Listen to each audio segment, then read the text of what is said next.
Lepo pozdravljeni na drugem dogodku v okviru ciklusa Banket Lacan. Banket Lacan je sklop psihoanalitičnih večerov, na katerih se v ospredje postavlja lakanovska psihoanalitična orientacija in pa njene povezave z drugimi polji, se pravi s polji umetnosti, politike, filozofije, znanosti, religije, medicine in tako dalje. In danes, ko smo prišli sem, so nas čakala zaprta vrata in to je porajalo vprašanje, a je možno potem speljati nek dogodek, a je možen nek določen prehod. In to je zelo v skladu z neko lakanovsko orientacijo, bi rekla, ker se psihoanaliza ukvarja natanko s tistim, kar ne deluje in kar ne gre. In Lacan je nek konec analize označil kot prehod, la pas, in samo analitično pot kot lampas, kot neprehodi. In ti neprehodi so lahko tako neprehodi v sami analitični kliniki, kot neprehodi v sami civilizaciji. In povezava med to klinično orientacijo in psihoanalizo v svojih povezavah z družbenim poljem bomo v ospredje postavili danes. In danes se bomo pogovarjali o knjigi Milana Balažica, doktorja sociologije kulture in politologa. In sicer knjiga, ki je izšla pred nekaj dnevi, nosi naslov Užitek, vednost, oblast. Išla je pri založbi Pasadena, ki se je iz nekega razloga odločila, da izda knjigo, ki obsega 1000 strani. Kar je prva knjiga v slovenskem prostoru na temo lakanovske psihoanalize, ki je išla v takem obsegu. In gre za delo, ki je nastajalo 6 let, z poudarkom na poznem Lacanovem poučevanju. Kar je prav tako neka tema, ki je v slovenskem prostoru redka. Zakaj? Obstaja zelo nek specifični razlog, ki ga je Društvo za lakanovsko psihoanalizo začelo poudarjati že od samega nastanka, zlasti pa od septembra, oktobra lanskega leta. In sicer to, da v slovenskem prostoru obstaja število neprehodov, zaprtih vrat za samo psihoanalitično orientacijo. In da je razlog tega na nek način umaknitev poznega Lacanovega poučevanja. Zakaj? Ker pozno Lacanovo poučevanje izpostavlja vse tisto, kar onemogoča orientacijo, ki je bila v našem prostoru do sedaj prisotna, se pravi filozofsko rabo psihoanalitičnih konceptov. In pozni Lacan, ki je deklariral psihoanalizo, njeno orientacijo, kot antifilozofsko, se pravi postavil svoje pozno poučevanje pod zastavo antifilozofije, je hkrati izpostavil tudi vprašanja, ki se izpostavljajo v tej knjigi. Se pravi, vprašanje matematične logike, kot sem že rekla, antifilozofije, lingvistike in zlasti topologije. In te 4 discipline je Lacan postavil kot možnost prenosa psihoanalitične vednosti in temeljni pogoj formacije psihoanalitikov. Kaj pomeni formacija psihoanalitika? Formacija v prvi vrsti ne pomeni akademskega prenosa psihoanalitične vednosti. Psihoanaliza je v tem smislu antiakademizem. Ampak postavlja vse to, kar topologija, matematična logika, antifilozofija in lingvistika ali lingvisterija vzpostavljajo. In to je orientacija realnega. In ta orientacija realnega je v izhodišču knjige, ki je nova še po nečem.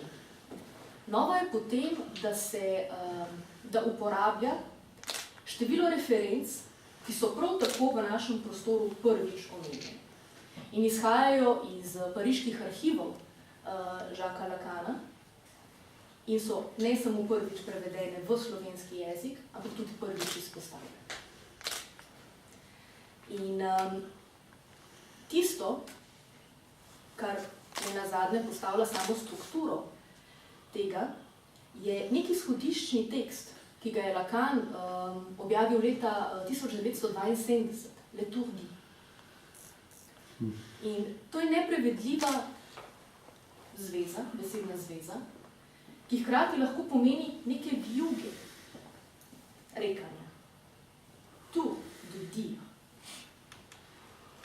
In to je tisto, kar psihoanaliza kot praksa postavlja v ospredje. Se pravi, psihoanaliza kot praksa poslušanja.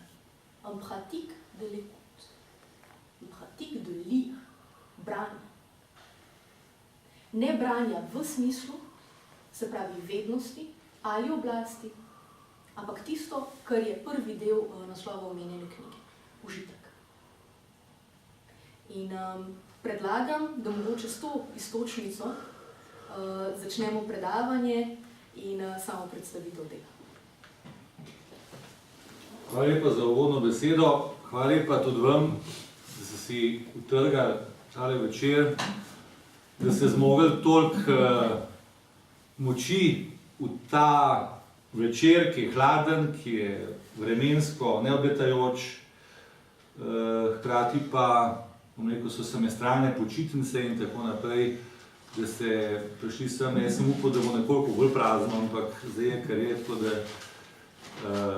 bom poskusil nekaj stvari pojasniti v zvezi s to knjigo. Začetek morda samo, da pokažem to knjigo, ki je, kot vidite, nenavadna, potem, da je lahko tudi orožje. Mislim, da je Brecht nekoč napisal, da je knjiga lahko orožje vzemi v roke. Tole, če dobiš v glavo, verjamem, da se konča na kliničnem centru, mogoče še slabše. Torej, zadeva je izjemno obsežna in ko se človek vpraša, kaj mora biti človeku, da se 6 let ukvarja z neko temo, da napiše 1000 nekaj strani v času, ko ljudje v glavnem ne berejo več, ali pa se bere malo, ali se pa sploh ne bere, je verjetno odgovor to, da ta najbrž ni ravno najbolj pri sebi. Tako da, to je dokaz tega, da skratka mi gre na slabše. Ali slabše, seveda. Naslov knjige sem dolgo časa koval. Namreč knjiga nastaja, ko sem rekel, dolga leta. Pisal sem na najbolj nenavadnih krajih, na vseh koncih sveta in tako naprej, takrat, ko se je kaj utrnilo ali pa, ko bo te kakšno zadevo dobro prevesti. Res je tudi, da je ta naslov po sili nastal takšen, kot je, bolj popularne narave, bolj pod prisilo kakšnega založnika, sam samo neke druge čudne naslove, ampak verjetno je to bolj povedno kot sicer. Res pa je, da pa izraža tisto, kar je pravzaprav srž pa jedro prepleta te knjige. To je namreč, da skozi psihoanalizo berem to, kar se imenuje matematična logika in kar je sestavni del poznega Lacana, seveda poleg vozlov in topologije ostale, ki so zraven, in da zraven poskušam vplesti tudi tiste zgodbe, ki so sicer neke vrste tumbanje, napletanje, ampak daje nek vpogled v to, kaj se je dogajalo, ko so posamezni matematiki, logiki izumljali svoje koncepte. To pa spada v sfero bolj politične filozofije. Se pravi, vse 3 zadeve so na nek način nekoliko sumljive že na prvi pogled, kajti ko rečemo užitek, vemo, da užitek ni ugodje, kajti ugodje je tisto, kar nas zapre, kar naš metabolizem zapre v neko kroženje, ki pomaga preživeti telesu, to je ugodje. Za užitek vemo, da gre preko ugodja, da gre v skrajnosti in da nam to zapostreže po življenju. Užitek nima meja. In če ne potegnemo zavore, smo zelo hitro tam nekje v skrajnih razsežnostih. Vednost pravzaprav edina vednost, Lacan nekje pravi, ki je vredna tega imena, je matematika. To je vednost, ki je oprijemljiva, številke so z realnega, z polja realnega in to je torej pot, ki pomaga analizi, da vstopi v tisti del, ki se odrine od freudovske psihoanalize, ki je še vedno psihoanaliza smisla, ne, psihoanaliza interpretacije. Namreč, ko vas danes v postmoderni dobi obsipavajo z raznimi ponudbami takšnih ali drugačnih terapij, ne, je treba vedeti, da pravzaprav vse terapije temeljijo na nekem smislu. Ali vam ponujajo nekega velikega vzornika, nekega velikega boga, nekega velikega znanstvenika, neko abstraktno vednost, nek vzorec, neka navodila, neko diagnozo, nekaj, kar vam je predpisano, neke vzorce, neke vzore, kar morate posnemati in potem boste karkoli že zdravi in tako naprej. Ampak vedno gre za nek smisel, nekaj, kar morate oponašati in če se ugotovi, kaj vam je, in to sodi v nek določen predal, kjer gor piše ime te bolezni, potem so tudi zdravila univerzalna, se pravi za vse enaka. Ne? Ker če pač imaš, ne vem, probleme z fobijo, potem se točno reče, aha, potem pa treba to narediti, pa mogoče ne boste več fobični. Če ne morete govoriti, je spet druga metoda, kjer se skuša odpomagati vašemu problemu. Ampak skuša se vedno torej zdraviti s smislom, z tem, kar vas inspirira, kar vas moderira, kar vas potegne za sabo, ne? Označevalec, ki s svojim smislom vpliva na vas, da mu sledite. Lacanska psihoanaliza je vse drugo kot to. Ne? Tisto, kar je treba vedno v začetku povedati, je to, da Lacanska psihoanaliza ni ničesar, kar je smiselnega. Še to, kar napletam, je to pač napletanje o tem, kar bom danes povedal, kajti Lacanska psihoanaliza, če lahko rečem to besedo, pa jo ne bi smel, je terapija, ki zdravi z nesmislom, ki vas spremeni, ki vas izprazni, ki izprazni vaše simptome, ki izprazni vse tisto, kar vam dela probleme in vas spremeni v prazne subjekte, ki vas izniči v tem, kar ste in postavi torej možnost, odpre prostor, da se zgodi kaj novega, da se zgodi neko dejanje, kjer se lahko odprete nečemu drugemu, kar vam je do zdaj povzročilo trpljenje. In tudi zato seveda psihoanaliza ne more biti filozofija, kajti psihoanaliza je najprej, predvsem in namenjena samo temu, da, bom rekel, kot se ponavadi razumemo, zdravi, da se ukvarja z subjekti, ki trpijo. To je psihoanaliza. In vse tisto, kar je Lacan v svojem poučevanju, sploh poznem, se loteval, od topike matema, se pa matematizacije, poskusa matematizacije psihoanalize. Danes veste, da je itak vzor vseh, tudi družboslovnih ved, da bi čim več matematizirali, kajti matematizacija je vendarle dokaz za to, da neka vednost postaja znanost, to so vrata, skozi katera neka vednost vstopi in se potem skozi matematizacijo gradi v smeri poznanstvenja, postane znanost.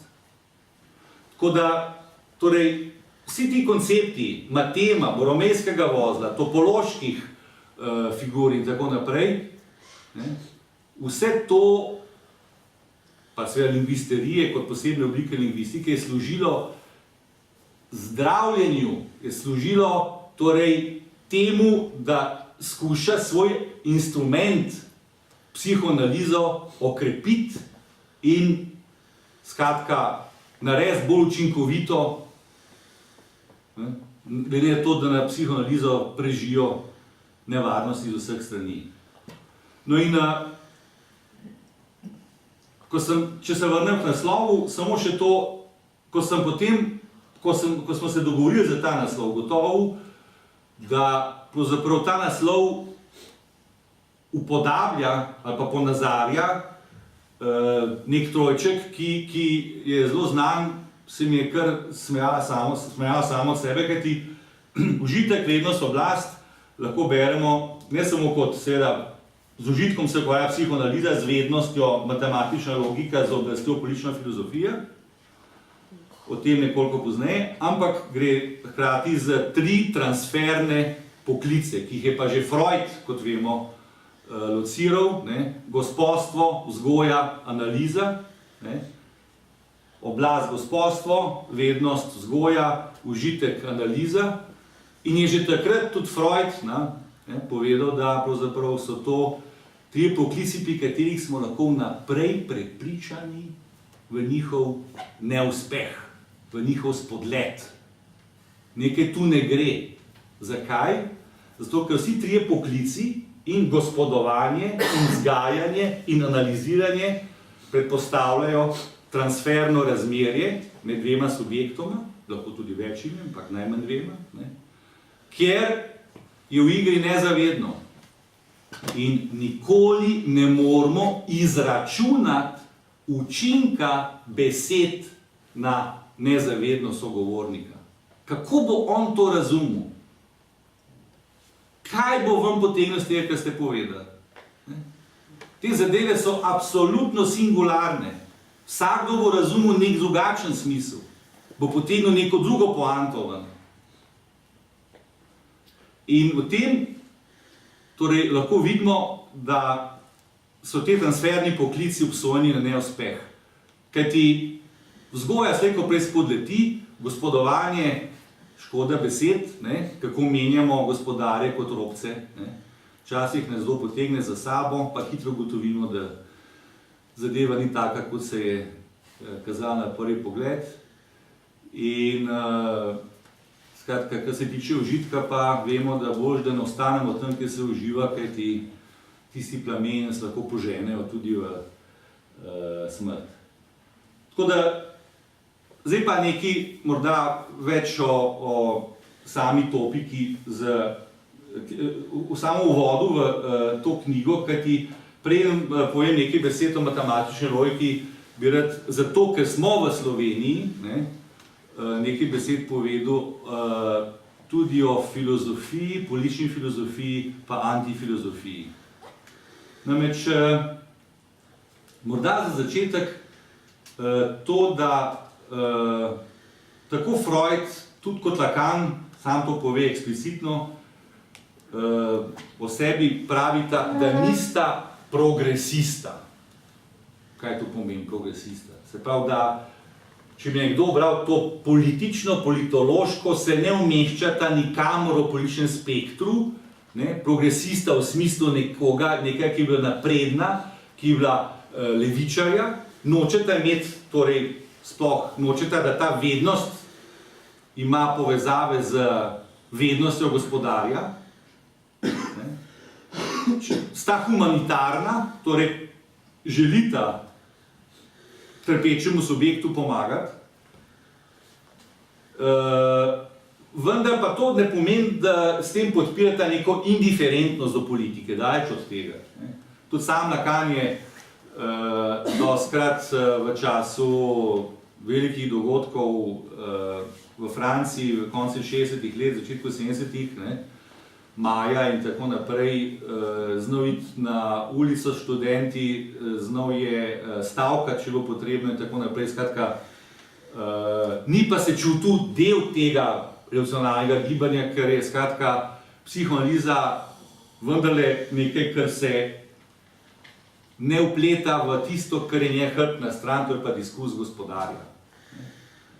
Diskurz analitika je nekaj drugega od diskurza gospodarja. Že Freud je pred Lacanom opozarjal, da psihoanaliza ne sme biti v službi nikakršnega svetovnega nazora, nikakršne filozofije. So mu predlagali večkrat, da se opne, ta je Putnam z Amerike prišel k njemu, pa mu je predlagal, da bi morda Hegelovska filozofija bila najboljša za kombinacijo s psihoanalizo, sam je to seveda zavrnil.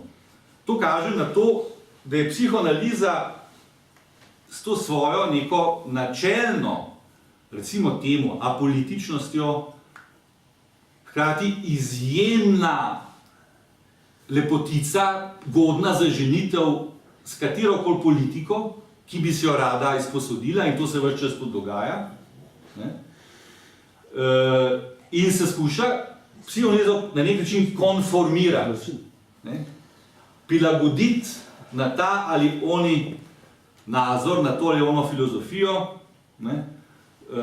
Samo da navedem, da kaj nekaj pravi, da je psihoanaliza izjemno učinkovito orodje in ker je vse bolj prestižno, tvegamo, da jo bomo uporabili za cilje, za katere ni bila ustvarjena in bo na ta način degradirana.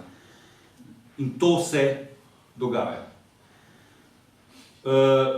V zgodovini 20. stoletja imate cel kup takšnih poskusov, ne, od začenši z Federnom, pa Reichom, se pa političnimi freudovci, da ne omenjam seveda najbolj znamenito kritično teorijo družbe in tako imenovani freudomarksizem, kjer se skuša marksizem kot nauko o objektivnem toku sveta, se pravi, ker je podlaga ekonomija, število in tako naprej, skombinirati s subjektom, ker so revolucije propadle, ne, se skuša na nek način podpreti politično filozofijo s psihoanalizo, zato da bi ugotovili, zakaj je subjekt odpovedal.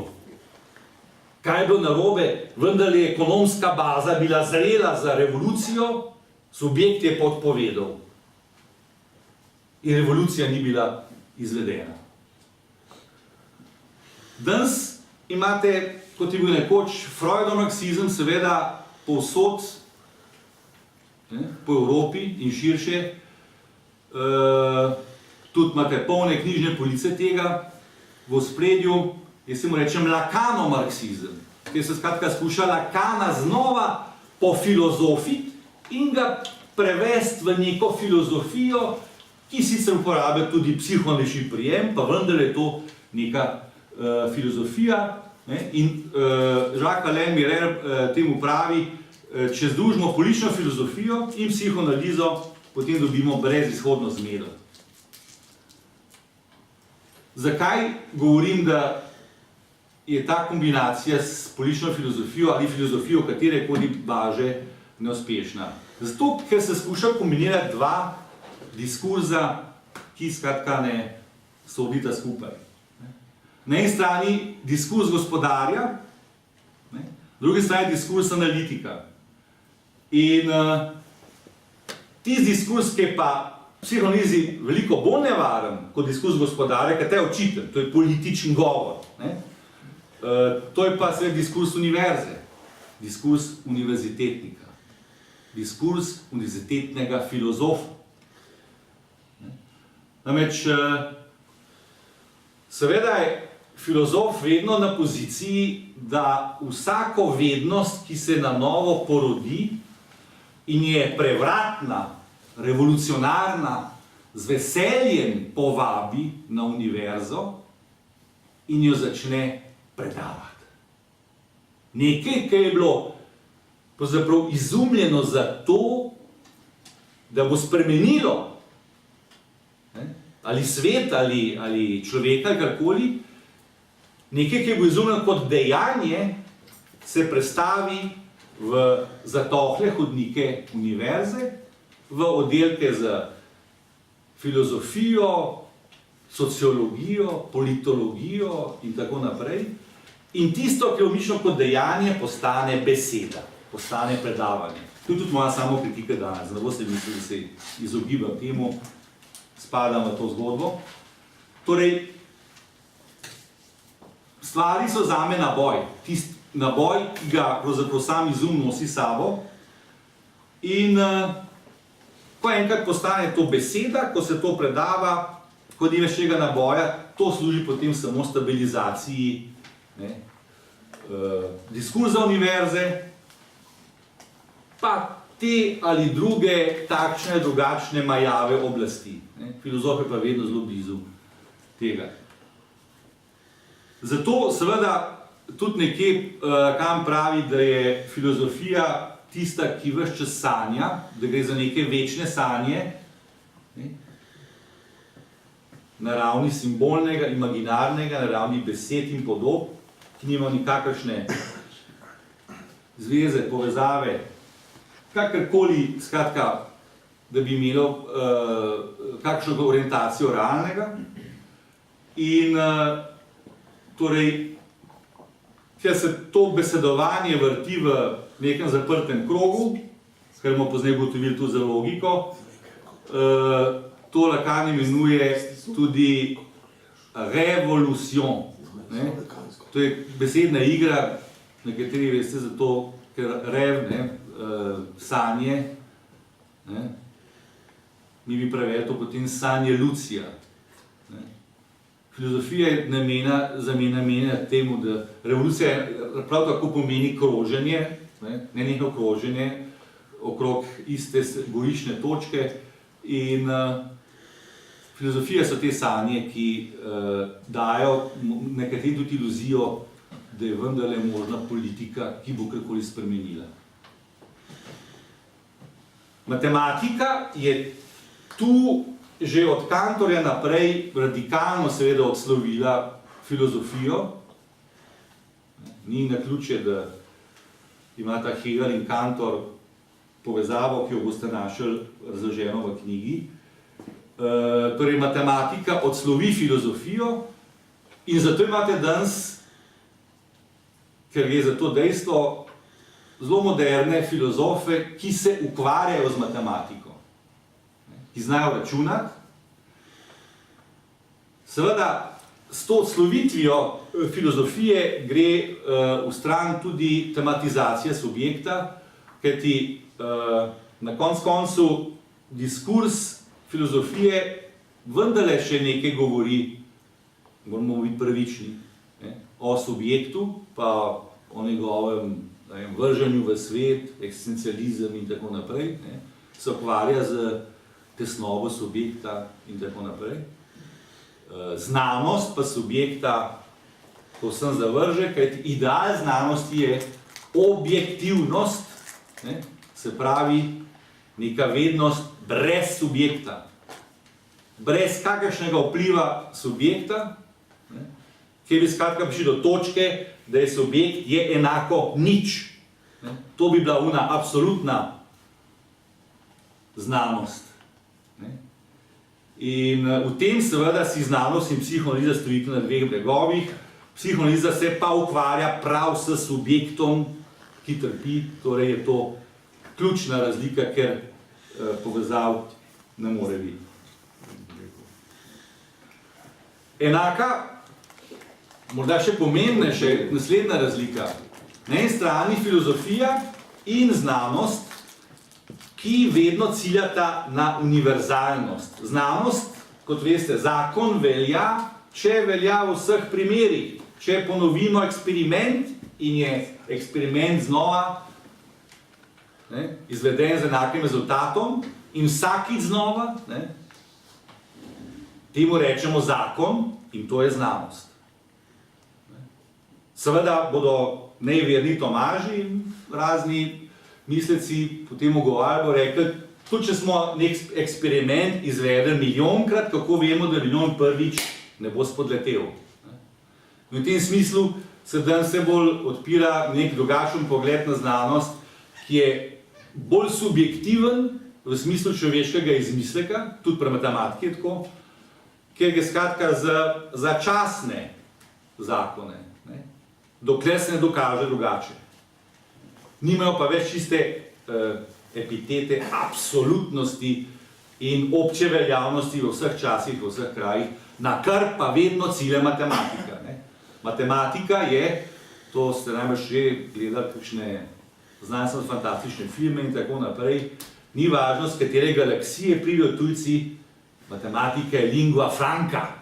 Vsi imamo isto matematiko v vesolju. Ne more biti na Marsu ali pa v Andromedi 1 in 1 3. Predpostavimo temu, da je temu tako. Tisto, kar seveda družboslovce še posebej moti in tudi posamezni filozofe, ko govorimo o številu, je vpliv števila na družbo. Namreč, danes živimo, to lahko vsak prizna, ne samo za naših teh gadgetsov, malih napravic, v času diktature števila. Tudi, ko neoliberalizem je prinesel diktaturo števila, kajti vse tisto, kjer se številke ne izidejo, se poreže, odseka, odstrani. In kvantifikacija je torej ta pot napredka, ki nam danes ponuja znanost. Vse treba kvantificirati, matematizirati. In v tem smislu seveda gre subjektu zelo slabo, kajti subjekt pa nima statusa univerzalnosti. Vsak je zase svoj sam, singularen, edinstven, unikaten. In to je tisto, kar ves čas Lacan s psihoanalizo poudarja. Zato tudi pravi, psihoanaliza za razliko od drugih terapij nima univerzalnega odgovora.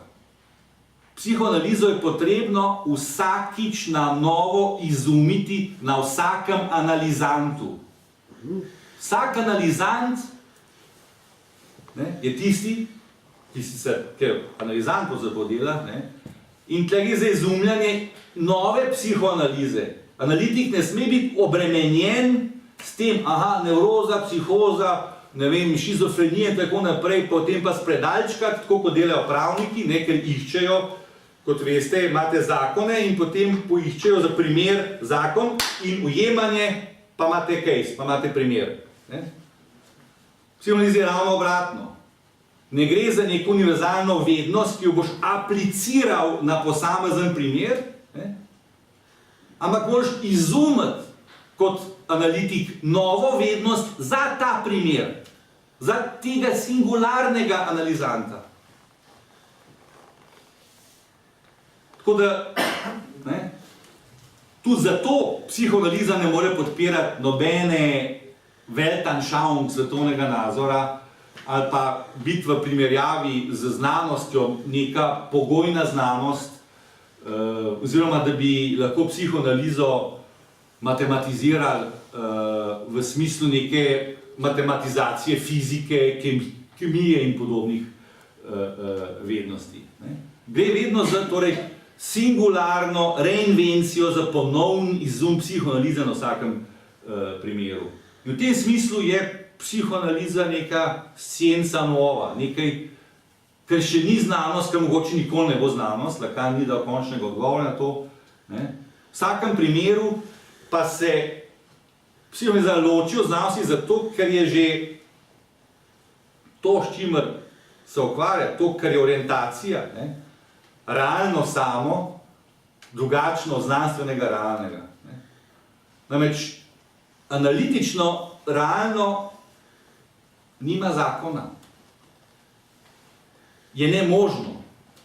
To pomeni, da skratka ni v tem smislu dostopa, da bi rekli, obstaja neka kraljevska pot v realno. Lacan je dolgo časa mislil, da bo to matematična logika, ki sicer odpre možnost smisla, vendar pa, ko govorimo o realnem, je to tisto, kar je brez zakona, kar ne deluje, lahko pa seveda se nekaj hipno pojavi, kadar vam, skratka, se zgodi nek hipni presek, padec fantazme, tesnoba, neko doživetje nesmisla, žalitev. Vse to so načini, kako za trenutek hipno začutite nesmisel, ko pade vsa ta simbolno-imaginarna zgodba, se pravi in smislov in podob, takrat hipno, seveda ni večnega prebojenja v to, ampak hipno lahko zaznate tist blisk realnega. No in Psihoanaliza se ukvarja s tem, kar ne gre. V znanosti vse gre. V znanosti imamo formule, po katerih zadeve gredo. Znanstveno realno je do neke stopnje smiselno realno. Zakaj? Zato, ker znanost vstopa v realnost s svojimi modeli, ne, in predpostavlja, da v tem realnem, ne, obstaja zakon, ki ga moramo odkriti, zapisati s formulo in to je potem resnica. Problem seveda nastopi v trenutku, ko ugotovimo, da realno ni enako resnica. Resnico tvori tisto, kar je smisel, tisto, kar je sestavljeno iz besedovanja, kar je sestavljeno iz podob, simbolno, imaginarno. Realno je nekaj drugega. In ker ni tega, kar so že v srednjem veku postavljali za vzor, ne, adekvatio rei intellectus, se pravi, da mora biti ustrezen objektu, se pravi, da najdemo skladnost med subjektom in objektom, ker psihoanaliza zagotavlja popolno neskladje naših fantazem s tem, kar je tam zunaj, ne, kajti ta realnost je fantazmatska in singularna za vsakega subjekta, ne. Potem je zato, da vsi blodimo. V psihoanalizi ni tako kot v freudovski psihoanalizi, v lacanski psihoanalizi ali v drugih terapijah, da bi seveda lahko govorili o tem, da je nekdo bolan, da je nekdo pacient, ta je pa zdrav. Kajti zdravje je konformizem, ne? Zdravje je uspešna prilagoditev, ponavadi neki bolani celoti, bolani družbi. Ne? Na drugi strani, ne, pa gre za to, da lacanska psihoanaliza ne prilagaja, ne, nobenemu smislu, in ker ni povezave, ko živimo običajno življenje, ni povezave, takrat seveda blodimo. Blodimo zato, ker skratka nimamo povezave z realnim. Imamo samo tisto, kar je besedovanje o tem, kar je simbolnega, zapisanega in tako naprej. To pa ostaja tam nekje v ozadju. In znanost ima seveda svoj užitek. Užitek v temu, da užije smisel neke resnice, temu rečemo epistemofilija. Tako da se pravi, je znanost vedno usmerjena v to, kar teče, kar gre v svet, ki ga poganja, v ta svet, ki je vse bolj poznanstven, medtem ko se psihoanaliza ukvarja za neko strukturo, ne, imenujemo jo realno, če se soočamo z zidom nemožnosti, s tem, kar ne gre, ne, s tistim, kar je nekonsistentno, kar se ne sklada, s tistim, kar je nepopolno, ne, tako kot je matematična logika z Gödelom, ne, pogotovila, da je nepopolna, da se ne da zagotoviti popolnega zaprtega sistema matematične logike, kot temelja. Psihoanaliza se ukvarja s tem, kar je nedokazljivo, ker je enako problem znanosti, ne, ali pa neodločljivo. Ne. V matematiki imamo probleme, ki so neodločljivi, oziroma so nedoločljivi. V kvantni fiziki imamo nedoločljivost, ne, po Heisenbergu, kjer skratka lahko kvantni delec zanj ugotovimo ali lokacijo, ali pa hitrost gibanja. Nikoli pa oboje skupaj. S tem je konec determinizma. Ne moramo narave določiti. Ne? In to je zid nemožnosti, ker ne gre, ker ne funkcionira, ne deluje, in to je pravzaprav objekt psihoanalize. Koliko sem že dolg? Jaz sem, ko mi prvo stran povedal, tleh imam še ne 7, ampak vas ne bom učil res, tako da nekaj podarkov morda še v drugem delu. Ja, če govorimo smiselno o psihoanalizi, tako kot jaz to danes počenjam, ne? Potem vas navajam v prevaro, kajti, bom rekel, psihoanaliza, ki osmišlja, je prevara. V tem je razlika med freudovsko in lacansko psihoanalizo. Freudovska analiza je interpretirala. Vi ste prišli k analitiku, se vlegli na ti znameniti kavč in potem se začeli blebetati, karkoli že pač vam padlo na pamet in tako naprej. In potem je analitik začel interpretirati. In je začel vam razlagati, kaj se z vami dogaja. Si predstavljate, kakšen bi to narcistični orgazem za analizanta, ki izvedel resnico o sebi, smisel o sebi. Zdaj pa vem, kaj mi je, zdaj pa vem, zakaj sem to pa to naredil, zdaj pa vem, zakaj ne moram konja pogledati, kadar ima ono zadevo v erekciji, mali Hans in tako naprej. Ne? Se pravi, razlago, analitik je razlagal zadeve. Ne?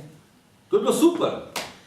Tam, največ, kar se je zgodilo, Freud ni natančen zakaj, da so pač simptomi vztrajali naprej, tudi ko so bili razloženi. Ne? In bom rekel, pri Lacanu se ne interpretira, v lacanski psihoanalizi se ne interpretira, analitik molči. Analitik molči, kaj ti interpretira že analizant. On interpretira svojo zgodbo. On je interpretacija. Ne? Tako da s tem, ko analitik molči, odpre možnost, ne, z molkom, z neko tesnobo, da se mogoče kaj zgodi. Ne? Da se hipno spet pojavi kakšen moment realnega in tako naprej, kajti lacanska analiza, kot sem rekel, usmerila to, da pravzaprav vas uniči, taki kot ste, s temi simptomi vred.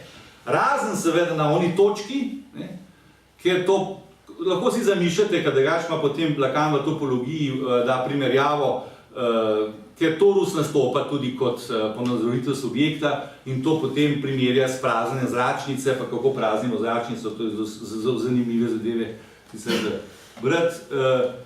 Ko pridemo do točke, da se ene zadeve pa ne dajo sprazniti. In to so pa tisti simptomi, s katerimi se subjekt identificira, se poistoveti in to on je. To je pa, kot vemo, si Lacan zmislil neologizem, simptom. Ne? Simptom je pa tisto, kar bo vztrajalo, kar je neka inercija. In tle pa ni druge potem poti, tako da se s tem ponovno poistovetimo in rečemo, pač s tem moram pa rokovati, to sem pa jaz. Tak sem, nekaj si bo treba zmisliti, da bom jaz takim, kot sem, lahko pač na nek način živel. Ne? Živi se vedno slabo ali slabše. Zdaj, dobro, to bomo se preskočili. Ampak če živiš slabše, pomeni, da lahko živiš slabo, to pomeni boljše od slabšega. Ja, to je dodatek, seveda, ne, lahko, ja. Po Freudu lahko živiš slabo, po Lacanu pa še slabše. Tako da freudsko mogoče boljše živeti. Se zapleteš v neke interpretacije, iluzije in tako kot religija, ne, dajo to lažbo. Ne. In tem je ravno pravzaprav smisel znanosti, ki je lahko tudi to lažilna filozofije, ki deluje kot religija, ne. Kajti če kaj je religija poklicana za to lažbo, kajti tam pa znajo, ne, to so pa ljudje, ki so pravzaprav formirani v to, znajo pa seveda osmišljati na tako neverjetne načine, tako neverjetne zadeve, ne, da pravzaprav Lacan nekje pravi, da nikjer ni srečal večje svobode kot na hodnikih Vatikana. Tam so svobodni misleci. Tam samo dajo smisel. Vse, kar se zgodi, karkoli bomo novega si izmislili, karkoli se bomo zgodilo, bo dobilo nek smisel. Ne? Neko naracijo, neko novo zgodbo. Tako da, za nekatere je to, bom rekel, začasna rešitev. Problem je v tem, da skratka simptomi vztrajajo. Nič ne, na dolgi rok se ne spremeni nič. Ne? To je neka bila začasna iluzija. Ne? in potem stvar pade. Jaz v knjigi sicer na dolgo potem razlagam ta izum novoveškega subjekta, ker postavim tudi tezo, da je pred Descartesom bil Machiavelli. Machiavelli je prvi izum, je prvi izpraznil subjekta s to svojo moralnostjo, ki je popucal vse tisto, kar je bil homo credens, veroči človek srednjega veka in ga je desubstancializiral, potem je prišel pa Descartes, ki je skratka postavil to univerzalizirano, poobčeno, posplošeno teorijo subjekta, ampak s tem se ne bomo veliko ukvarjali. Morda bi zdaj, res da ne bi bil dolg, šel samo še na nekaj o matematični logiki zaključek, ker pač recimo, da je to enih 500 strani o tem, tako da damo nekaj besed še tej stvari. Zdaj, matematika, verjetno se boste strinjali z mano, je nesmiselna. Kaj vam pove 2 + 2 je 4 o svetu? A kaj izveste o svetu? Nič. Če bi pa rekel 2 ovci plus 2 ovci so 4 ovce, tle imamo pa neko empirijo zraven. Se pravi, imamo neke živalice, ki so koristne in če dvema prištejemo 2, nekaj izvemo o svetu. Morda koliko ima kmet tistih ovaca, karkoli že. Vemo, kaj hoče učitelj slišati od nas. Da nam da prav dobro, pač tisto ocen, ki si jo želimo. Ja, no, ta je tudi zanimiva. Ja? Ampak, hočem reči, zato, ker je matka tako strahotno nesmiselna, imamo matematične filozofe, ki hočejo vsemu temu nesmiselnemu rokovanju z nekimi številkami in črkami dati nek smisel. Ne? In zato imamo matematično filozofijo, tako kot spontano je vsak matematik, filozof in je to, da sem par stotin teh knjig matematičnih prebral in logičnih, vam povem, vsak najprej posveti temu 10 do 50 strani svoji filozofiji, pa imate pa nadaljnjih 500 strani, so pa sami računi, ker se vam zavoljo. Skratka, zgubite, ker ne veste, čemu kaj služi. Ampak je pa to vaja iz sloga, se pravi, obvezno vsak matematik najprej pove, v kaj verjame in tako naprej. Ne? In matematika je po eni strani tako hudičevo arbitrarna, ne? Da v njej ni nobene svobode. Ne more biti 1 in 1 3, 1 in 1 je vedno 2. Pustimo zdaj kakšne posebne logike, ker se da tudi drugačne rezultate. To nas zdaj toliko ne zanima. Ampak, hočem reči, v matematiki ni svobode. Je stroga prisila, stroga nujnost. Zdaj, kakšni veliki matematiki, kot je bil recimo Cantor, izumitelj teorije množic, so pa povedali, da nikjer bolj ne čutijo svobode kot v matematiki, ker so izumljali novo matematiko. Seveda je za to svobodo Cantor plačal izjemno visoko ceno. Kot veste, desetletja preživel v sanatorijih in tudi žalostno končal. Na začetku matematike je bila ženska. To lahko potrdimo skoraj zagotovo, ker tiste kosti, ki so jih najdeli v Afriki, pa nekje v skalah, so zareze, ki gre vedno za ista števila se pojavlja. To so najstarejši artefakti matematike in to je, vedno se pojavil 28 zarez, 29 zarez, 30 zarez, tle nekje. Vse veste, na kaj ciljam. Perioda. Ženska je hotela vedeti, kako te zadeve tečejo. In tako da lahko rečemo, da matematiko je izumila ženska. Potem imate te velike civilizacije, ki imate potem seveda izbruh na različnih koncih hkrati in v Indiji, in na Kitajskem, in v Mezopotamiji, Egiptu, tako rekoč hkrati se začnejo matematike, ki so dosti, bi rekel, podobne, nekje pridejo dlje, najdlje pridejo seveda v Indiji, ki je tudi logika izjemno razvita. V Vrče se špekulira, da je Aleksander Veliki prišel tako daleč, da je skratka on pravzaprav, da ni Aristotel učil Aleksandra matematiko in logiko, ampak je najprej Aleksander šel v Indijo, se tam poučil in potem svoje ljudi poslal nazaj v Grčijo, da so Aristotela poučili, kaj je matematika in logika. Ne? Ampak to bo ostalo na hipotezah, verjetno ne bomo nikoli zvedeli, kaj se je dejansko zgodilo.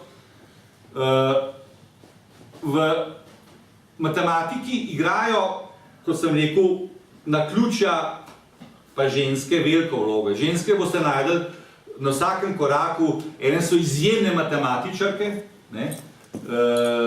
Ni samo Arhimed tisti, ki ga je rimski vojak ubil, zato ker mu je senco metul na en njegov načrt v pesko, ne, da ne. Ubili so tudi Hipatijo, ki je bila ena vrhunskih matematičark, ne, v Aleksandriji, ker ni bila prave vere in so izpraskali kožo školjkami dol, to je bila grozljiva smrt. Ali pa recimo Anjezijeva v 18. stoletju, ne, ki prva je začunala krivuljo, matematizirala krivuljo, ne, in potem, ko so to prevajali, so seveda prevedli zadevo kot čarovnica. Če ženska zna matematiko, je lahko samo čarovnica. Modra ženska, ki pa se ve, kaj so v srednjem veku, pa tudi v poznem srednjem veku moški počinjali z modrimi ženskami. Nekatere ženske so morali spremeniti spol, v tem smislu, da so se izdajali za moške. Tale Žermenova se je dopisovala z velikim Gaussom, ne, in je skozi podpisovala se kot moški, ker drugače Gauss ne bi resno vzel. Ne. Šele pozneje je odkrila svoj spol in potem je Gauss celo ji pomagal, tako naprej. Kot je ona potem Gaussu pomagala, ko so Francozi zasedli Nemčijo pod Napoleonom, in ker je Žermenova vedela, Sophie Germain je vedela, kaj se je zgodilo z Arhimedom, je sporočila tistemu komandantu mesta, kjer je Gauss živ, da ne posebej pade tega matematika, da ne bi še njemu kakšna arhimedovska smrt se strila. Se pravi, matematika je hkrati izraz potreb, velikih carstev in tako naprej, statistike, merjenja, geometrije, ampak prava matematika, ne, tista, ki ni več povezana potrebe, je ta teoretična matematika, za razliko od psihoanalize, ker teoretične psihoanalize ni, ne more obstajati. Ne. In tu je vedno bilo vprašanje, ali so matematiko izumili, ali so jo odkrili. O tem boste veliko lahko brali. Namreč matematika po Platonu, ne, je odkrita. Ker matematika je zunaj v realnosti, ne, oblike geometrične in številke, to je vse v realnosti, mi samo poberemo tam, ne, na nek način abstrahiramo, tam je mogoče malo nepravilen krog, mi ga bolj pravilno zarišemo in dobimo iz te realnosti ven zadeve. Ne. Se pravi, da smo matematiko odkrili, ki je tam nekje že. Ne. Aristotel na drugi strani pravi, matematiko smo izumili, to je človeški izum, ker Aristotel je na strani naravoslovja, empirije, in zato pravi, to je človeški izum, abstrakcija z nečesa, kar je v naravi. In pa imate razlagan, kako se matematika v stari Grčiji uporablja politično, da se organizira polis, koliko duš mora imeti polis, kako je razparceliran polis, skratka imate politično matematiko, pa imate demokratično matematiko, pa aristokratsko matematiko, ena daje kot produkt enakost, druga kot produkt neenakost in tako naprej, skratka, da vas tem ne utrujam. Platonov dokaz za to, da je matematika že v človeku, je seveda znameniti dialog Menon, kjer, skratka, kot veste, se sporeče z prijateljem Menonom okrog izvora matematike in pokliče sužnja in potem ga vodi, bo zarišel pesek problem in sužen dejansko, ko je voden, problem reši in te zadeve, in to mu je dokaz, da je matematika že v nas, da je v naši duši, da to ni nekaj naučenega, ampak da že nosimo sabo, tako kot je matematika že v sami naravi. Zdaj, vse te spore in spopade lahko sprejemamo in to v knjigi podrobno zažen skozi srednji vek, svete očete imamo tle noter, škofe, ki se z matematiko ukvarjajo, pa so v konfliktu z cerkveno doktrino, Tomaž Akvinski in tako naprej, pa pogromi, ki so potem nad matematiki v srednjem veku, pa potem nadaljevanje zgodb, skratka, pustimo to, ampak potem sledi matematična revolucija, neko obdobje 200 let, ko se vendarle pojavi, ni več to aristotelovska pa platonska matematika, ampak govorimo o matematiki, ki je še danes temelj te današnje matematike. Galilej stoji nekje na začetku, ki tudi pravi, da je vse vesolje sestavljeno iz pravilnih oblik, iz geometrijskih likov, jih moramo samo odkriti. In potem imate, bom rekel, Descartesa pa Pascala. Mimogrede, oba sta kvartopirca in celo noči zabijeta v kvartanju, dokler Pascal doživi epifanije, razsvetljenja in tako naprej postane verski mož. In pri kvartanju izumta, veste kaj, teorijo verjetnosti. Kvartanja je točka, kjer se izumi teorijo verjetnosti. Potem drugi par, recimo, ki ga omenil, je Newton pa Leibniz. Veliki spopad, 50 let se prerekata Nemčija in Anglija, učeni možje, o tem, kdo je izumil infinitesimalni račun. Newton je bil seveda veliki znanstvenik, ampak tudi zadnji mag, zadnji alkimist. Več kot 3/4 zadev, ki je napisal, služijo Bogu, odkrivanju do kdaj bo konec sveta, kdaj se bo Kristus vrnil. Mečken del je o fiziki pa matematiki. Tako da, ugotovi se, da sicer je Newton 10 let prej odkril račun, Leibniz ga je pa prvi objavil. In tle nekje smo potem ostali pa zadevi. Ali pa recimo Galois, genialni matematik, ki noč pred napovedanim dvobojem napiše 2 strani dolgo pismo in noter v bistvu v tistih resnih udari temelje abstraktne algebre. To je najbolj kratek teoretski sestavek, ki ima najbolj epohalne razsežnosti in vpliv na matematiko. Naslednji dan Galois v dvoboju pade, star 21 let. Na drugi strani, kot uspešen mož, pa Bentham, da ekipa želi s to svojo teorijo, kot veste, največ sreče za največje število ljudi, utilitarizem, v bistvu tudi matematiko uporablja za to, da bi računal užitek, tako da bi širil užitek, ampak da bi se ga dali izračunati, koliko ima kdo užitka, in se to že Platon sicer tudi dela, tako da to ni nekaj novega. Zdaj, še tole o matematični logiki. Frege, torej po Boolu, postavi temelje matematične logike, Cantor teorijo množic, Russell poskuša v principi matematiki zadevo zapreti, zaokrožiti v celovit sistem, ker prej je Fregeov sistem padel, zato ker je Russell tik prednje šla knjiga v tisk, mu je poslal en tak majhen listek, kjer je ugotovil, da je naredil eno veliko matematično napako, gre pa za vprašanje, ali vseh množic vsebuje samo sebe. In tukaj potem se začne zapletati naprej, če bi še to razvijati. Russellova knjiga je še enkrat debelejša od moje, ima 2000 strani, tako da so bili hujši. In na 362 strani Russell dokaže, da je 1 in 1 2. 362 strani je porabil za to zadevo, to dokazal. Se pravi, to je dosti kompleksna stvar. Ampak potem pride Gödel, največji matematični logik 20. stoletja, in postavi 2 teorema nepopolnosti, ki preprosto pravita. Prvi, če je sistem konsistenten, se pravi, da je skladen, ni popoln. Če pa popoln, pa ni konsistenten. In je konc s tem, da bi enkrat, to so Hilbertovske sanje, dobili matematični, logični sistem, ki bi bil od začetka, od prvega aksioma do zadnjega med seboj skladen in popoln. Konc zgodbe. To sicer nima kakšnega posebnega vpliva na običajne račune, recimo, če kdo računa probleme, ali bo most držal, ali ne bo in tako naprej, tako da za tega most ne bo padel. Ampak to je pač ta teorija matematike in tisto vprašanje, ki sem meni postavil, sem tudi temu potem 2 poglavji posvetil in s tem zdaj zaključujem, je namreč, zakaj toliko matematikov, bom povedal kar brutalno, zakaj toliko matematiko in logiko norih.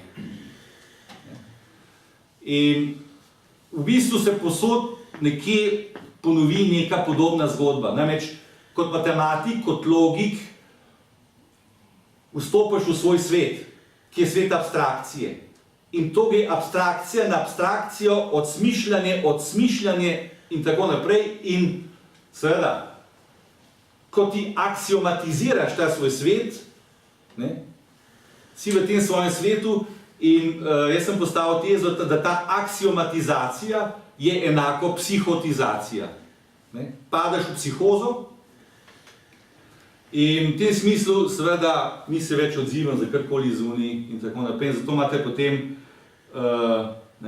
velika večina matematikov je religioznih, ker mora obstajati nek veliki drugi, nek bog, nek koncentrat neke vednosti, ali pa je ta pri starih, pri Grkih in tako naprej, ki garantira za to zadevo. Ne? Bog ne kocka. Ja, no, je tudi ena teh, tako je, bravo. In nekateri so še po tej poti prav do avtizma in lahko bi rekli, da je matematika na poti avtistične vednosti in zato je zelo nevarna, ne, če se ukvarjate z matematično logiko in zato imate potem zgodbe o norem Newtonu, sem se zgodbe povedal, kaj je delal o norem Fregaju, ki gre po poti nacizma, podpre Hitlerja, je antisemit in tako naprej, veliki Frege, izumitelj matematične logike. Ne.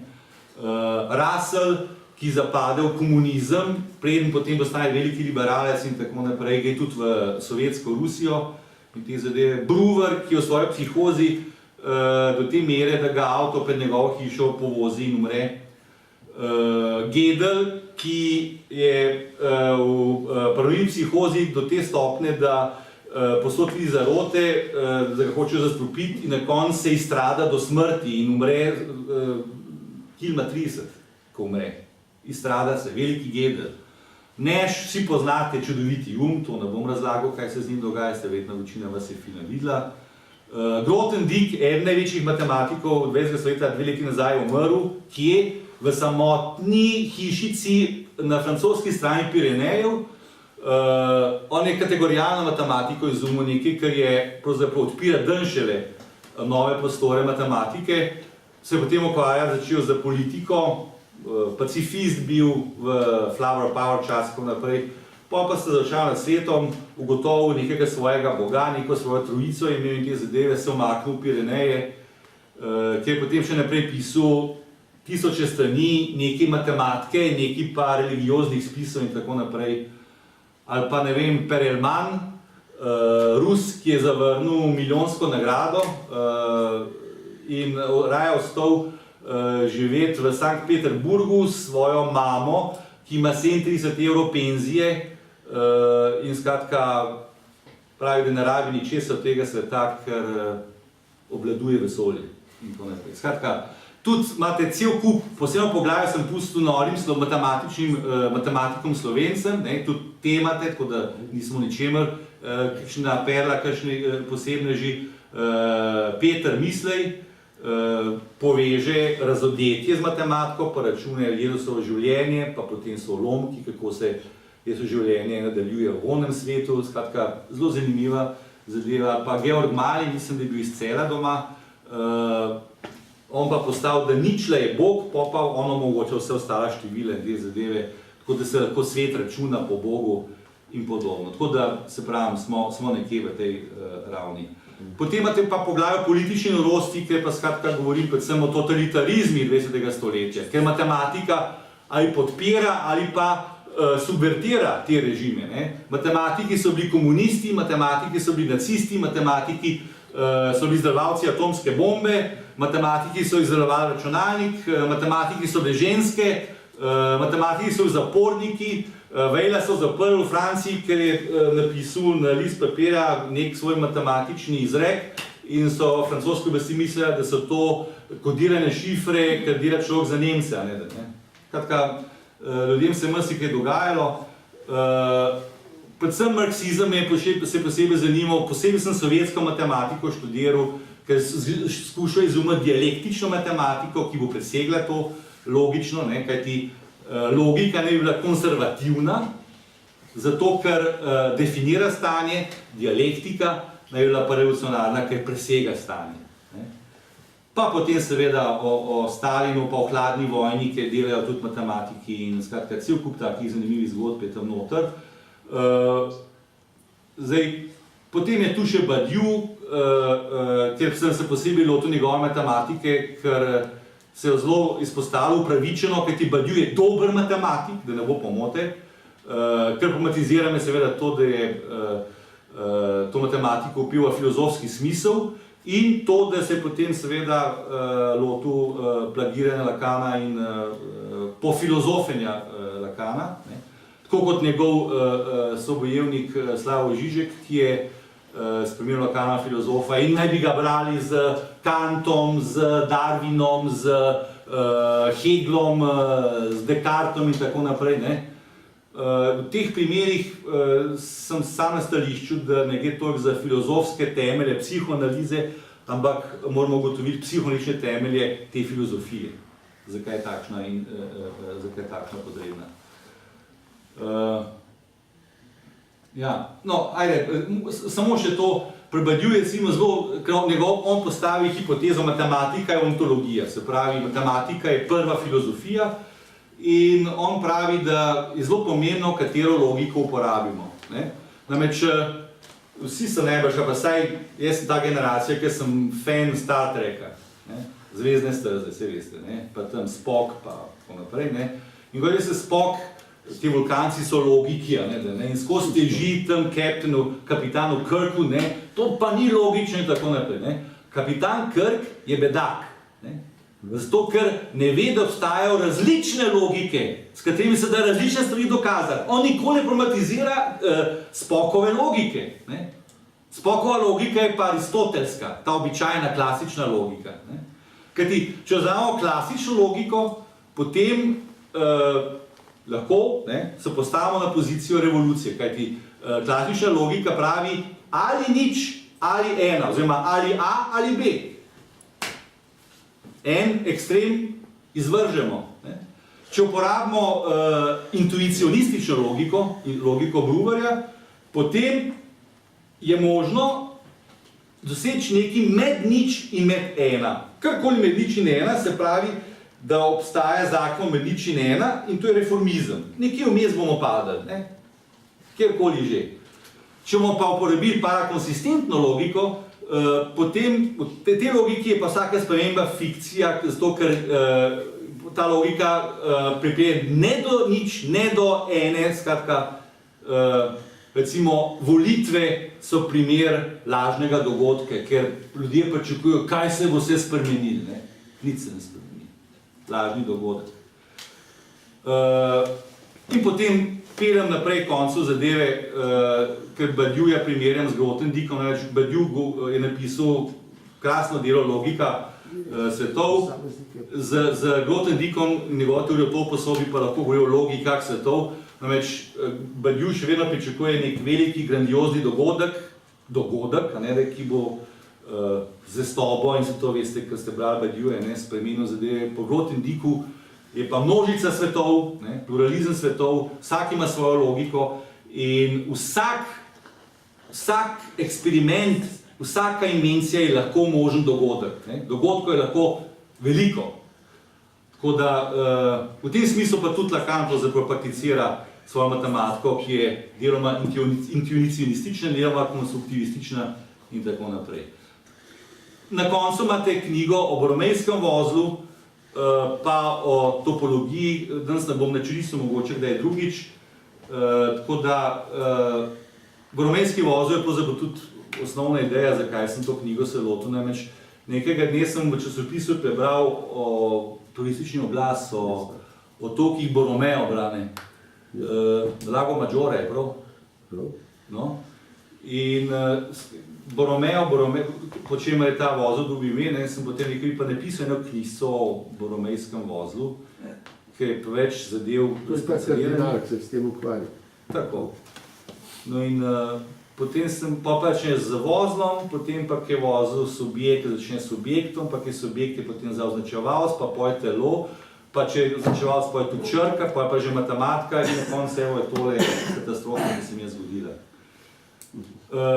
Zadnja beseda, evo, mogoče zdaj drugič bi posebej se lotil matematike v smislu, kaj prinese, kaj tisto, kar odpira smisel, zakaj to pomeni za psihoanalizo, pa logika je, v čem je to blodni krog, pa Wittgensteina nismo nežal omenili, topologijo sem omenil, vodo sem omenil, tako da, evo, zadnja misel je to, Lacana so, zaradi tega, ker je uporabljal matematično logiko, skozi obtoževali za nerazumevanje, za nerazumljivost, za te ekvivokacije, ki igrajo na več smislov in tako naprej.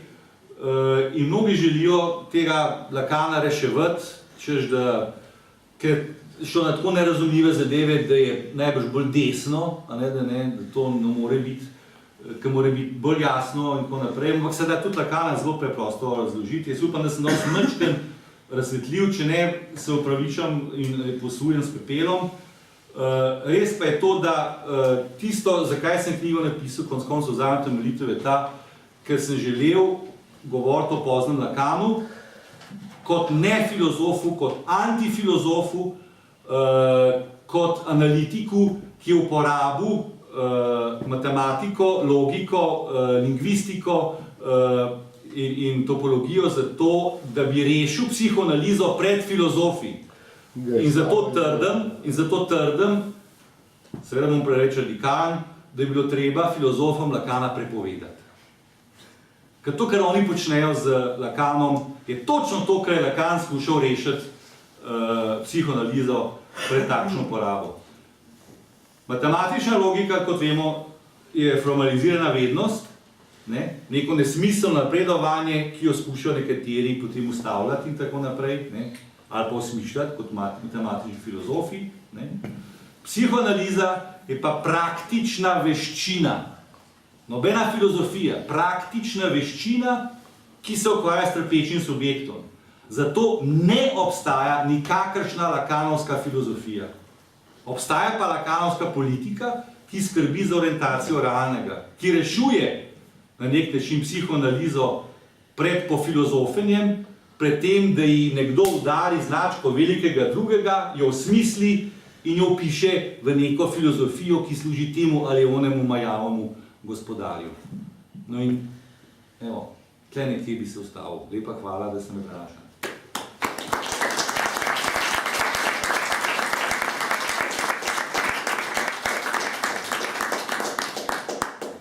Dobro, zdaj kakšno vprašanje?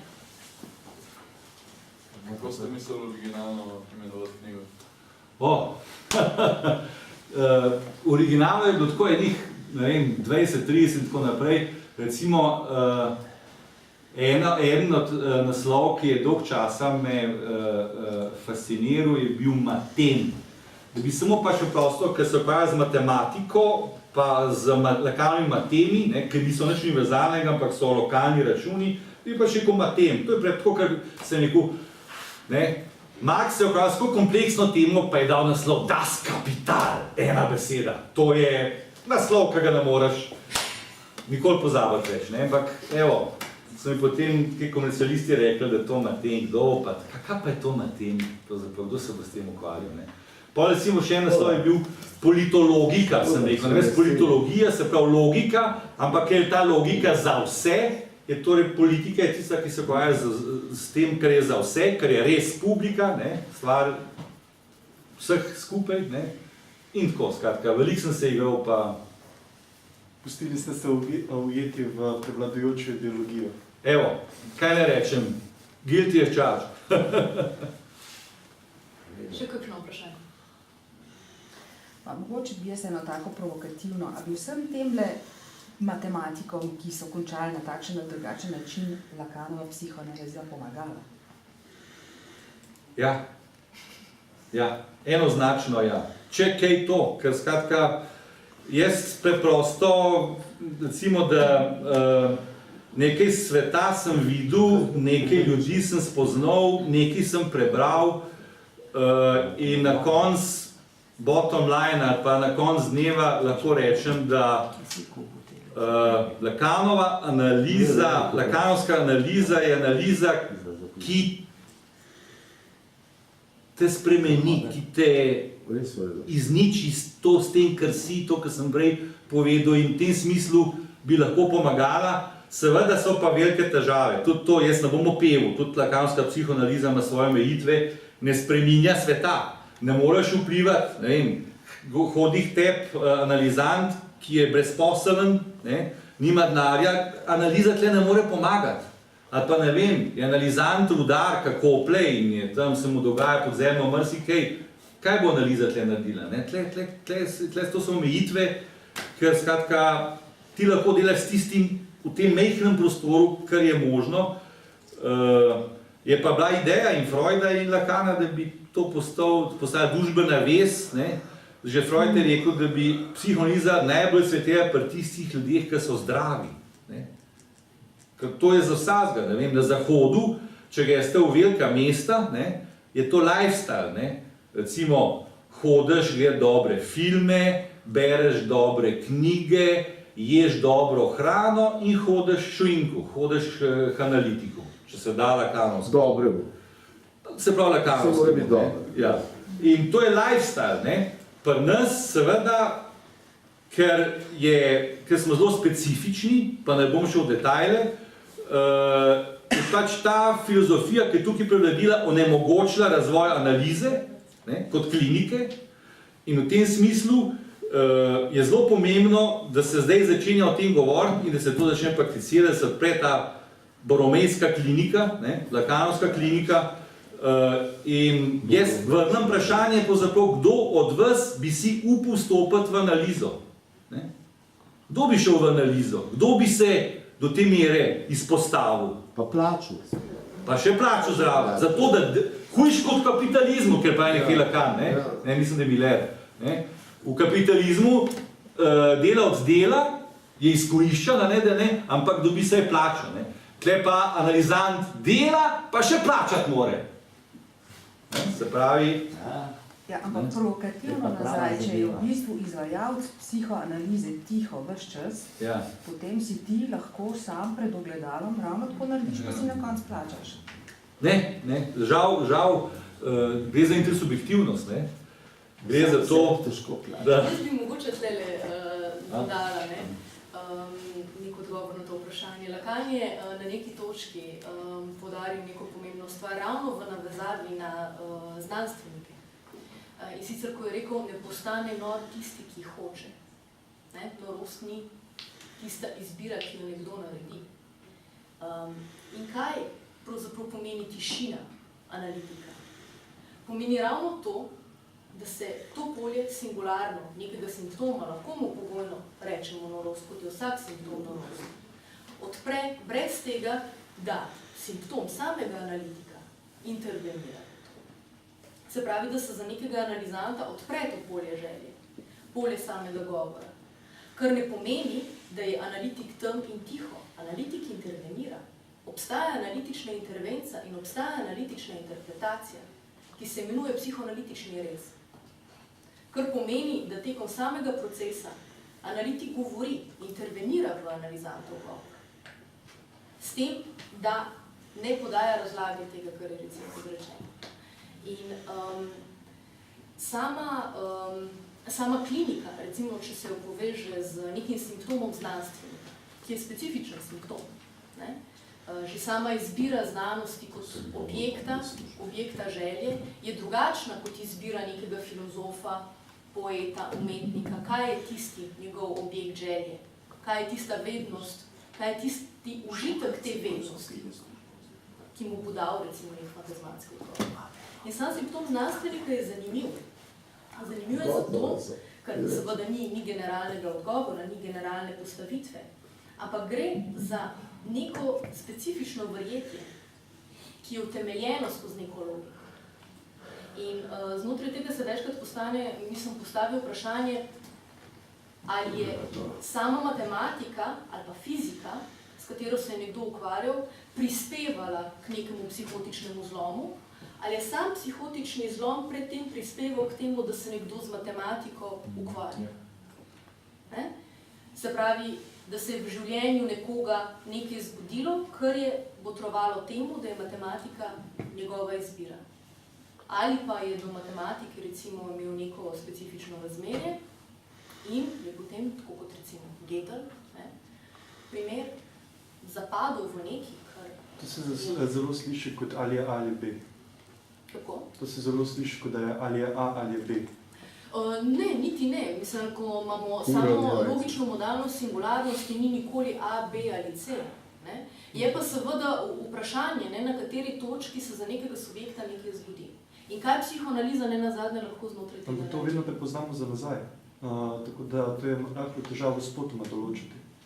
Ja. To je dogodke vedno za nazaj. Seveda se, recimo, neka zelo pomembna referenca knjige, je Lacanov pozni seminar Topologija in čas.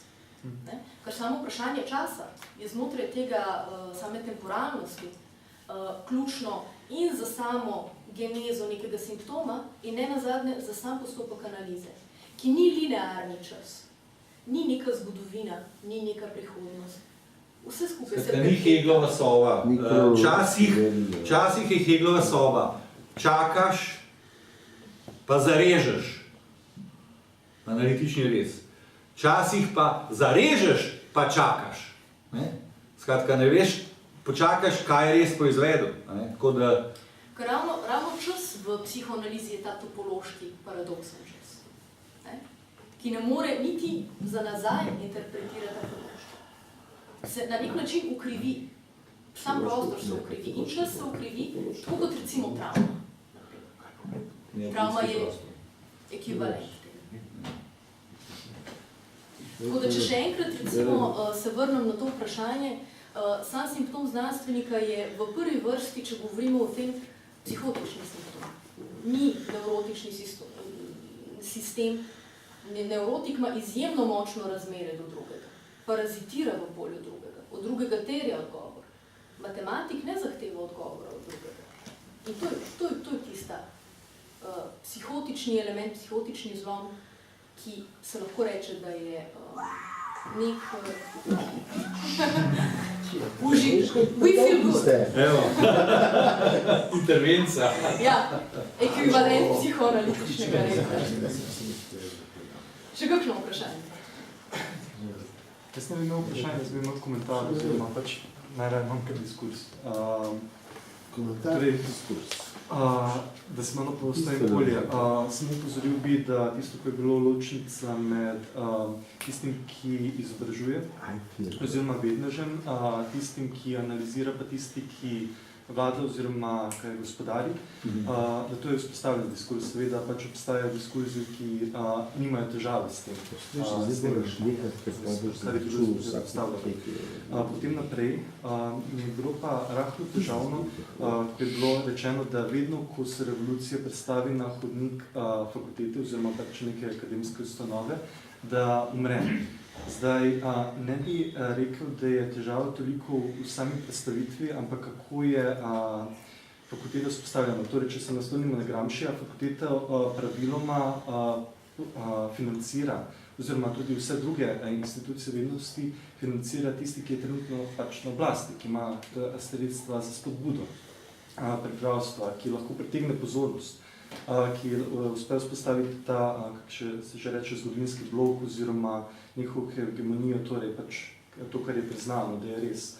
In zdaj, vkolikor se torej revolucija predstavi na hodnik fakultete, lahko da je pač ubita, bodi si zaradi tega, ker je dobila neko muzejsko vrednost, pač je dokončno mrtva, zdaj samo kaj vse smo premagali, ali zaradi tega, ker pač na ulici umre, torej kjer se dogaja, medtem ko pač akademiki ponovno samo raziskujejo nekaj, kar je bilo. Vendar lahko pa obstaja, da se dejansko zgodila politična sprememba in se je pač revolucija premaknila v akademijo preprosto zaradi tega, da bi jo pač penetrirala in potem seveda tudi razširila. Ker akademski pač dogodek je zelo težko ohranjati pri življenju. Veliko lažje je torej ohranjati knjigo, kot je ohranjati sam dogodek, ker preprosto preveč energije porabi. Posledično pa tudi širiti ga je veliko teže. Torej človeka teže predstaviš, kot predstaviš informacijo. In na tak način akademija lahko služi kot nek način ohranjanja in širjenja same revolucije. Tako bi rekel.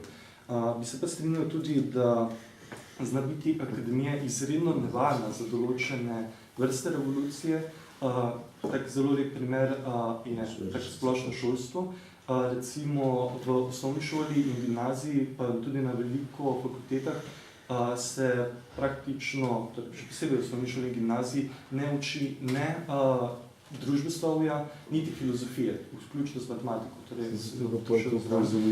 Ampak se predstavi matematiko in družboslovne znanosti in se reče, da to so torej pač matematika in družboslovne znanosti, kljub temu, da gre za nekaj bizarno drugačnega.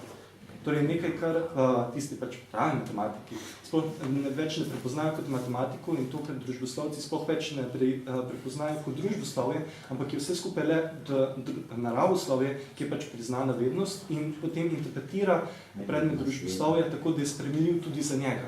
Ampak s tem ga seveda uniči. Pretvori v nekaj drugega, kar ni več tisto, kar je bilo poprej.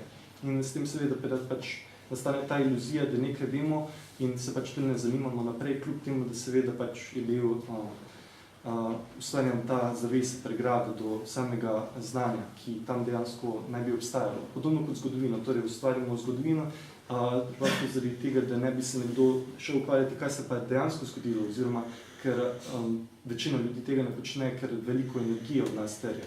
Za razliko od tega, da nam nekdo že neko znanje, ki je pač v interesu nekoga že predloženo. Servirano. Kaj ne rečem, cel kup odličnih zastavkov za še en krog, da ga naredimo v naslednji priložnosti. Jaz bi z veseljem šel v debato. Sploh mi je všeč ta kritika študija, ki skratka postaja poceni in bom rekel, vse manj učinkovit, oziroma ne dolgo učinkovit, vse manj se ve preprosto. Vse ostalo tisti kompleks, ki pa sodi pod Gramscija, pa to je pa zahteva potem resno razpravo. Predvsem to tudi, rekel, v kateri meri potem samo tisto, kar se kaže kot revolucionarno, postavlja novega gospodarja. To je ta past, v katero se lahko tudi vsaka revolucija zaplete, vse doslej se je. Če smo pri anarhizmu, so pa spet druge pasje, ampak se pravim, ne bi šel zdaj širše, ker to res bi zahtevali resno elaboracijo pa razpravo. Na tej točki samo eno elementarno zadevo, ki se navezuje na samo psihoanalizo glede tega vprašanja. In sicer jo je možno povzeti z zelo strukturno zastavitvijo, in sicer razliko med dejanjem in vednostjo. Ker sama vednost, samo mišljenje, še ni delovanje. Se pravi, oziroma kritika Kanta. Ja. Je pa, seveda, če vzamemo psihoanalizo, to definicija obsesivne nevroze. Obsesivni nevrotik, ko misli, dejansko misli, da je že deloval. Zakaj? Ker se s tem brani pred delovanjem. Zakaj obsesivni nevrotik misli? Če pogledamo samo strukturo filozofskega diskurza, je to obsesivna nevroza. Razmerje do drugega, ki se zaplete v neko kroženje in mišljenje. In samo to mišljenje se odvija zakaj? Zato, da prepreči prostor delovanja. Za obsesivnega nevrotika, ko nekaj pomisli, je kot da bi dejansko že to naredil. Ni razlike med mišljenjem in delovanjem. Medtem ko dejansko obstaja. V psihoanalizi obstaja ravno to delovanje med vednostjo in mišljenjem in dejanjem. In to je ta psihoanalitični res, dejanje, ki prekine z nekim ustaljenim mišljenjem in odpre prostor za novo mišljenje. Samo težava tega je, da lahko ponovno ugotovimo, da je prišlo do neke dejanske spremembe šele za nazaj, ko pač ugotovimo, wow, to je pa nekaj, kar še nisem doživel. Torej, nekaj dejansko novega. Medtem ko dokler se ohranjamo znotraj pač obstoječe ideologije, bo praktično vse meni značilnost obsesivnega neurotika, preprosto zaradi tega, ker ne bomo imeli te izkušnje, ki bi nam pač uspela dokazati, kaj je tisto, da smo nekaj dejansko storili. Torej, ne samo, da smo pač nekaj počeli, ampak da je bilo nekaj storjeno in da je pač ali povratno ali nepovratno pač nek zlom. Nek zlom, to je odlična beseda. V analizi obstaja ekvivalent temu, ki je res prelom neke fantazmatske realnosti, ki je recimo v subjektivni strukturi nekega subjekta in v samem analitičnem procesu retroaktivno dejansko ugotovljena, kaj se je zgodilo po koncu analize. Kaj je bila tista moja sprememba? In tisto, kar se velikrat reče, kaj mi je spremenilo to usodo, ki me je obsesivno dala naprej kot neka usoda. Ker obsesija je ravno to ponavljanje in vemo, kje bomo na koncu pristali. Medtem ko gre tukaj ravno za to prekinitev, ki se jasno izkristalizira v drugačni subjektivnosti. Čeprav to je pa zanimivost analize, da lahko bi jo interpretirali kot ugotavljanje usode. Torej, verjel sem, da imam neko usodo, ampak ni mi bila znana, ampak sedaj sem prišel k psihoanalitiku, ki mi je odkril to mojo usodo, namesto da bi mi jo spremenil. Ne gre za...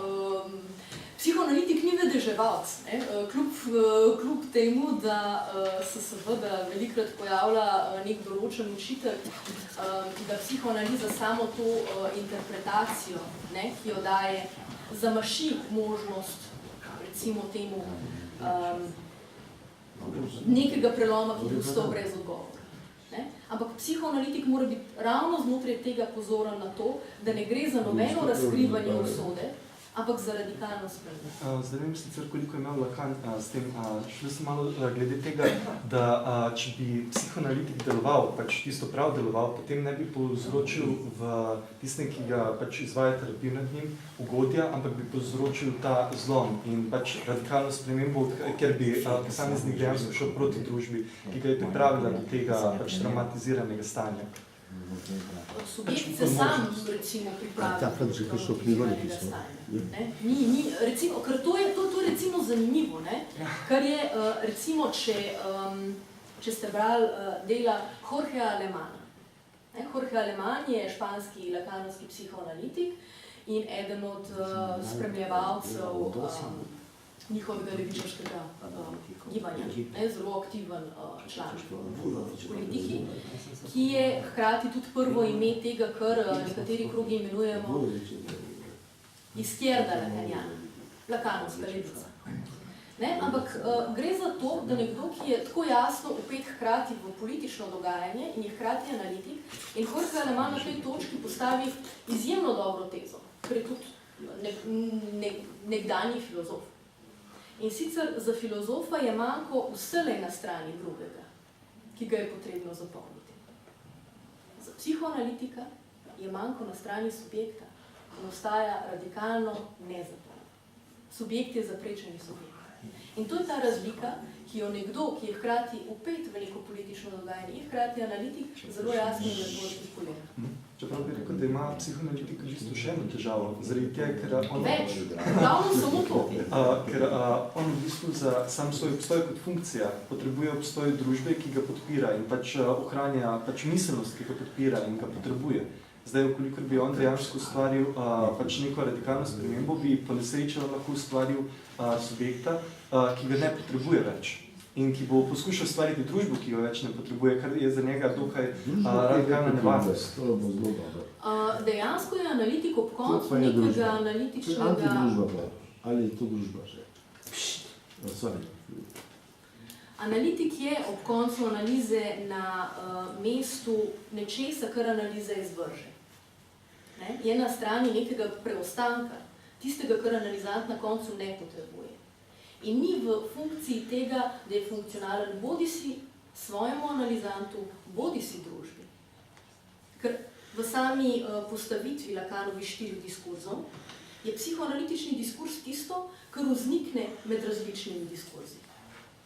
Ni v strogem smislu nekaj, kar družba rabi kot določen poklic. Psihoanaliza ni poklic, psihoanaliza je diskurs. Sto psihoanalitik ne pomeni biti psihoanalitik po poklicu, pomeni biti analitik po dejanju. Že, ampak lažje se preživljati od poklica kot od diskurza. Vsekakor, ampak ravno zaradi tega je to je zanimiva izkušnja tega, kakšno je razmerje med psihoanalitičnim diskurzom in diskurzom kapitalizmom, ki je obsežna tema.